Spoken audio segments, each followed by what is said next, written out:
उत्तराखंड के पहाड़ों की आवाज, आपकी आवाज। जय उत्तराखंड। वैसे मंडल में आपका हार्दिक स्वागत है। देख रहे हैं पहाड़ों की खबर, सुनिश्चित खबर आपको अपने चैनल वैसे मंडल। भू कानून और मूल निवास 1950 प्रमाण पत्र को लेकर गांव की महिलाएं भी अब जागरूक हो गई हैं। एकांकी नाटक के माध्यम से भारी मूल्य के लोगों को जमीन न बेचने की अपील गत सप्ताह ब्लॉक स्तरीय युवा महोत्सव थापड़ा महिला मंगल दल ने नाटक एकांकी में मध्य से भू कानून और मूल निवास प्रमाण पत्र पर आधारित नाटक का मंचन किया। 24 दिसंबर को परेड ग्राउंड देहरादून में आयोजित मेहरोली को लेकर भी इस नाटक की जमकर सराहना की गई। भू कानून और मूल निवास प्रमाण अनिवार्यता को लेकर कल देहरादून में आयोजित मेहरोली को लेकर हमारे संवाददाता जगमू डागी ने वरिष्ठ पत्रकार एवं सचिव प्लान एवं चिंतन श्री अजय रावत से बात की। देखिए यहाँ से क्या कहते हैं लोग। तो देखो, स्वरोजगार करो, आत्मनिर्भर बनो। और हमारे सरकार से एक निवेदन भी कि मनरेगा है कृषि से जोड़े जाए। तो देखो, कृषि भी होनी और पलायन भी नहीं हुई। और हम उत्तराखंड भी हरू भरू रहन हमेशा। जय भारत, जय उत्तराखंड।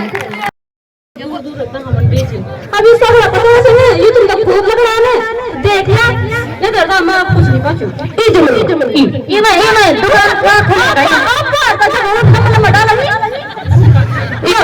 ये का सुनार का दुकान खोली है। हां सोना हम तो देख कुछ नहीं देखा।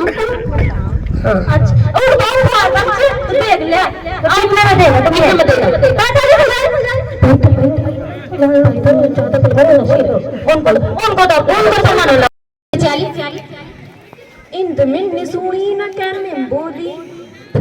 तुमसे संपर्क कर चाहिए कि हम अपनी जमीन बेचना चाहना ना इन बात तो क्या नहीं कर। तो जरा उनसे बात करो और इन समझाओ कि फिर अपनी जमीन नहीं बेचो। अपनी जमीन अपनी गांव में रह जाओ या नीचे के पैसों खातिर हम अपनी जमीन फेंकी बेचना चाहते हैं। चलो तो भारत मीटिंग कर ला तब डिस्कस होला कि क्या निर्णय है।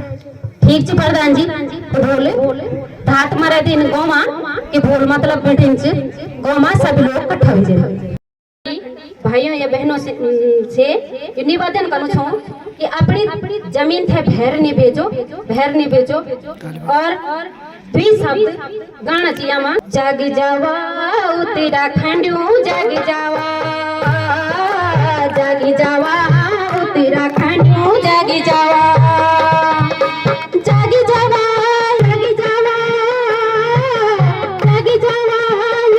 जमीन जो बेच रहे हैं उसको लेकर आपने जो नाटक किया था बंजर खेतों के बचाने को लेकर, कैसे आए मन में, किसने प्रेरित किया?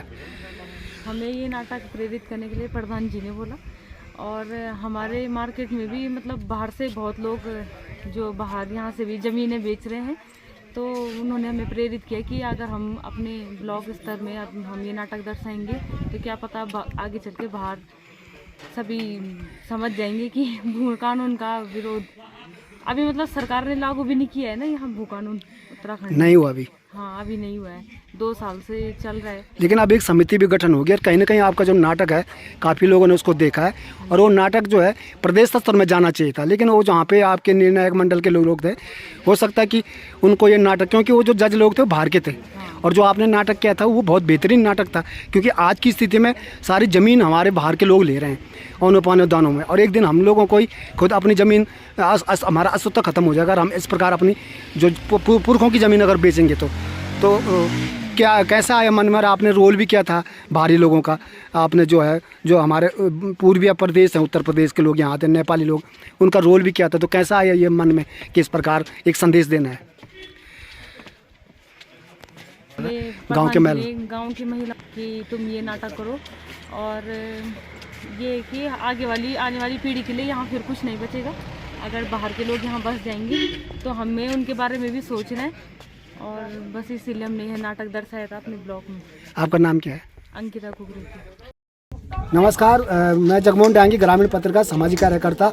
जैसे ही कल देहरादून परेड ग्राउंड में जो है मूल निवास और भू कानून को लेकर एक महारैली आयोजन किया जा रहा है, तो मेरा आप सभी लोगों से निवेदन है, जितने भी उत्तराखंड के हितैषी हैं जो उत्तराखंड राज्य के लिए जिन्होंने लड़ाई लड़ी है, और मूल निवास जो ऐसा हमारा एकमात्र हक था अपने को नौकरी पाने के लिए, वो अस्तित्व खत्म हो गया। अस्थायी निवास और मूल निवास दोनों को एक जैसा कर दिया। जिससे कि उत्तराखंड के लोगों का जो है इतना राज्य निर्माण के लिए कोई मांग जो थी वो सब बेकार हो गई।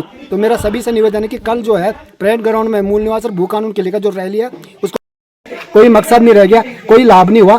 तो इस प्रकार जो कल मूल निवास अगर इसको तुरंत लागू किया जाता और भू कानून आ जाता तो फिर एक बार उत्तराखंड का अस्तित्व बच सकता और ये बहुत ज़रूरी भी है। तो मैं सभी से अपील करता हूँ कि कल जो परेड ग्राउंड में मूल निवास और भू कानून के लेकर एक रैली जो आयोजन किया जा रहा है इसमें आप जरूर प्रतिभाग करें। धन्यवाद। एक बार सुनो, थोड़ा रिपीट करना फिर। धन्यवाद। 24 तारीख को देहरादून में मूल निवास को लेकर भू कानून के लिए एक रैली का आयोजन किया जा रहा है विभिन्न सामाजिक संगठनों द्वारा। इस रैली का कितना कल लाभ होगा और क्या इसके बारे में वो अपना पक्ष रखना चाह रहे हैं, मैं बात करा रहा हूँ आपसे श्री अजय राव जी। राव जी, एक बार आपका स्वागत है वॉइस ऑफ इंडिया। धन्यवाद। जैसे कि आप इतने लंबे समय से प्लानिंग चिंतन रिवर्स प्लान पर आप काम कर रहे हैं और मूल निवास एक जो हमारा उत्तराखंड राज्य जिसकी हमने मांग की थी तो ये था कि हमारा जो मूल निवास हमको नौकरी मिलेगी, लेकिन अस्थायी निवास कर दिया जिसमें कि सबसे ज़्यादा भारी लोग इसका लाभ ले रहे हैं। आज हम लोग अपने घर में जो है रोजगार नहीं बेरोजगार हो रखे हैं। तो ये जो महारैली कल देहरादून में हो रही है इसके बारे में आप क्या कहना चाहेंगे? क्योंकि ये जो राज्य का गठन आंदोलन हुआ था, पृथक उत्तराखंड राज्य के लिए जो आंदोलन हुआ था वो उसके जो आधार था वो सरकारी नौकरियों में जो हमारे युवाओं का जो के साथ जो उनका अधिकारों पे जो डाका डाला जा रहा था बाहर के लोगों द्वारा 90 के दशक में। तो उस दौर में इस आंदोलन को जो गति मिली, जो उसको एक तरह से उसको जो आग उस आंदोलन में जो आग थी उसमें जो घी का काम किया, इसी व्यवस्था ने किया जो सरकारी नौकरियों में लगातार पहाड़ के युवाओं के साथ कुठाराघात हो रहा था। तो उसके बाद उत्तराखंड राज्य का गठन हुआ और उत्तराखंड राज्य गठन होने के बाद सरकारों द्वारा मूल निवास शब्द को तो पूरी तरह से डिलीट ही कर दिया गया और अस्थायी निवास एक नया शब्द आ गया। और अस्थायी निवास के कारण जो है उसमें भी इतनी हल्का इतना उसको लचीला कर दिया गया है कि जितने भी लोग उत्तराखंड में आए, उत्तराखंड गठन के 9 नवंबर 2020 को जो उत्तराखंड में मौजूद थे उन सभी का स्थायी निवास बन गया। और एक तरह से जो मूल पहाड़ी जो लोग थे उनको एक ही श्रेणी में ला दिया गया। और उसका नतीजा ये हुआ कि यहाँ के संसाधन, यहाँ के जो सरकारी सुविधाएं हैं और सबसे जो बड़ी चीज़ थी सरकारी नौकरी, उस पर जो है लगातार बाहर के लोगों का कब्जा होने लगा।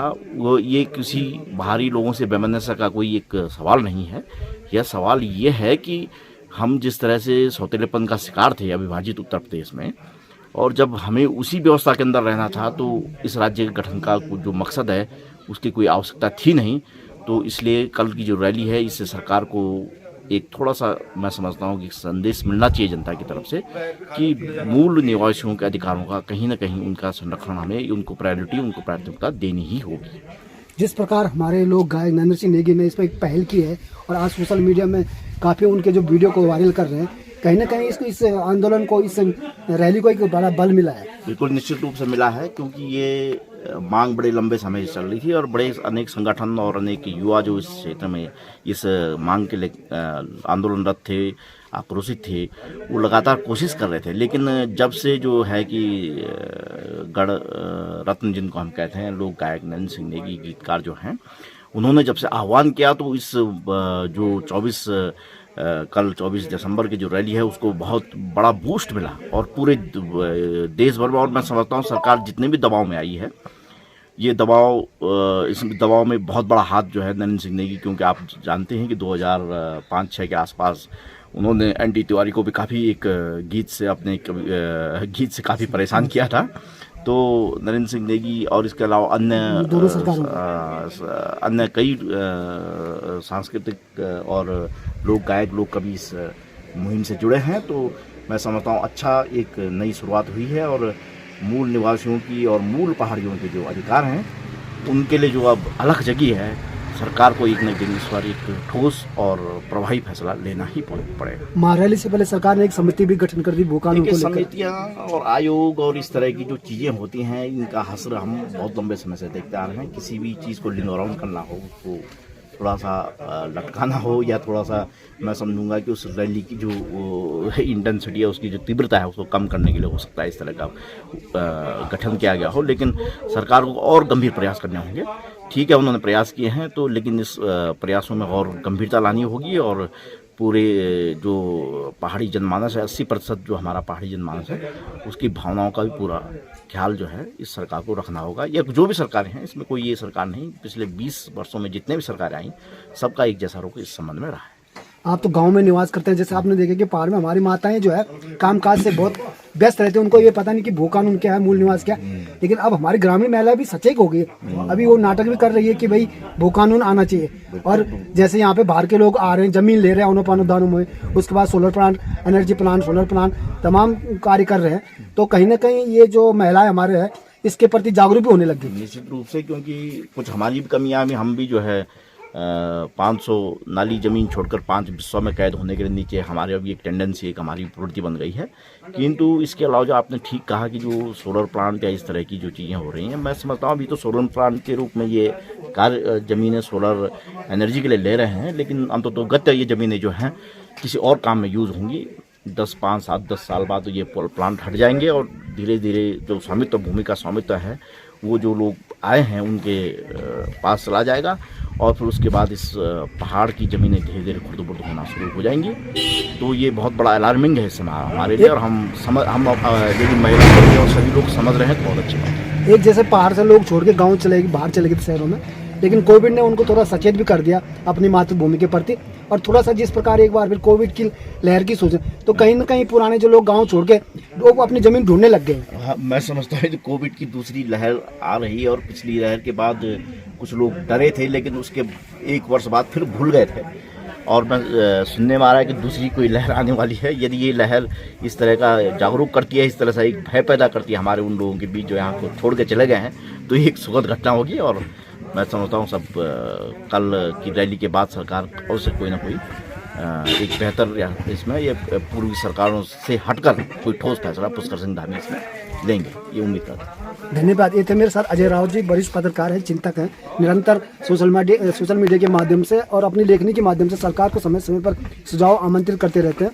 तो ये जो कल महारैली है भू कानून और मूल निवास को लेकर, कल देखते हैं कितना इसका सफलता हासिल होती है और कल कितना। जय उत्तराखंड, पहाड़ से जुड़ी खबरों को वॉइस ऑफ माउंटेन्स आपके लिए लगातार ला रहा है। यदि आपने हमारा चैनल अभी तक सब्सक्राइब नहीं किया तो प्लीज सब्सक्राइब कीजिए, घंटी बजाइए, शेयर कीजिए, कमेंट्स कीजिए और लाइक जरूर कीजिए। देखते रहिए वॉइस ऑफ माउंटेन्स।